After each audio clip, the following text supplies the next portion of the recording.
najednou s tím pracuji a zjistím, když někdo vyfotí, že tam sedím jako pičák. Protože pak ten kůň nemůže rozumět tomu, co po něm chci, jestli má nohy tady, ruce tady, nemůže tomu rozumět. Narovná, tak, hlava nahoře a pokračujeme dál. Začni tu zatáčku o kousíček dřív, pokračuj, vynášíte to moc doprava. Točíme, rovnáme, pokračujeme, ještě jednou.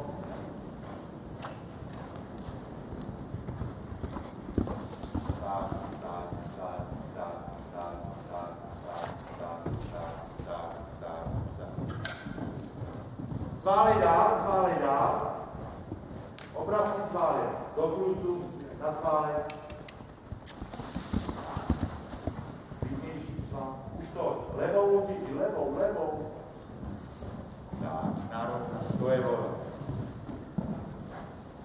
Takže, když se dostáváme se trošku do stavu, zase mám pocit v dnešní době, nebo co já se jdu posledních 5 let, je to všechno vnější otěž vodí, vnější otěž určuje. Vnější otěž je velmi důležitá, ale hrozně se přeceňuje. No, že ty jdeš do toho oblouku, sice jdeš doleva, ale děláš to vnější otěž. Takže ten kůň, ten akční rádius je samozřejmě větší a uteče ti ven. Vnější otěž musí být napnutá proto, abych určil vnější hranici oblouku. Ale to postavení k ruce, pokud tady potřebuji dělat takovou zatáčku, tak ten kůň musí konat takhle. V momentě, že vypadá takhle, se mi dostane o 2 metry někam jinam.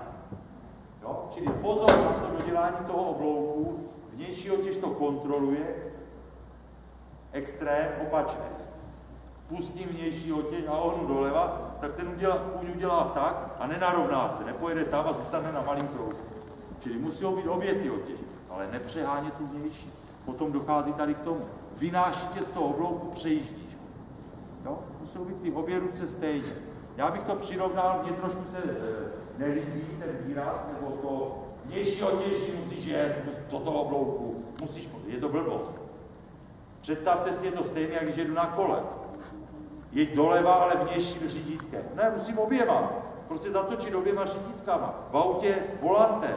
Jo? To není, že tam víc nebo my. Prostě jedu, ten má na ty otěže, já jdu doleva a chci jet o takový, já nevím, 30 stupňů, nebo 45 stupňů, nebo 90 je nesmysl, jo? Takže to řeší obě dvě ty otěže. Ne, že vnější otěží jet doleva. Jo? To je nesmyslná pomůcka, dost často to slyším. Jsou z toho takové trošku nervózní vždycky, protože nevím, jak vy nahoře se s tím vyrovnáváte.